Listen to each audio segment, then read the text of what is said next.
Contract కార్మికులు పూర్తి స్థాయిలో పనిచేస్తేనే కంపెనీలు పారిశ్రామికంగా అభివృద్ధి చెందుతాయన్నారు సిపిఎం రాష్ట్ర కార్యదర్శి వర్గ సభ్యులు వీరయ్య. సిపిఎం ప్రజా చైతన్య యాత్ర మంచిర్యాల జిల్లా నుంచి పెద్దపల్లి జిల్లా గోదావరి కనిలోకి ఎంటర్ అయింది. యాత్రకు స్థానిక నాయకులు స్వాగతం పలికారు. అనంతరం ఎర్ర జెండాలతో బైక్ ర్యాలీ నిర్వహించారు. ఈ సందర్భంగా జరిగిన సభలో వీరయ్య మాట్లాడుతూ ప్రస్తుతం సింగరేణిలో 18,000 మంది కాంట్రాక్టు కార్మికుల్లో 8,000 మంది ఉత్తర భారతదేశం నుంచి వచ్చిన వారని తెలిపారు.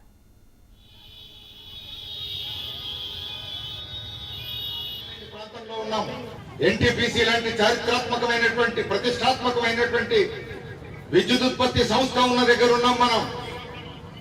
ఎరువుల కర్మాగారం ఉన్న దగ్గర ఉన్నాం మనం.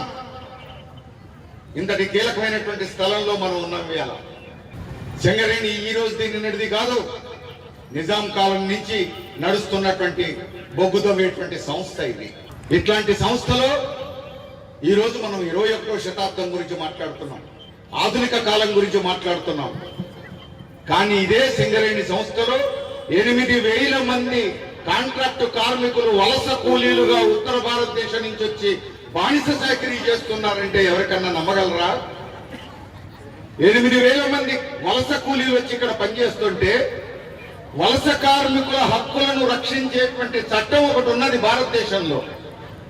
ఆ చట్టాన్ని రద్దు చేసిండు నరేంద్ర మోడీ. మనిషేనా ఇట్లాంటి పని చేసే బాపతో అని చెప్పేసి మనం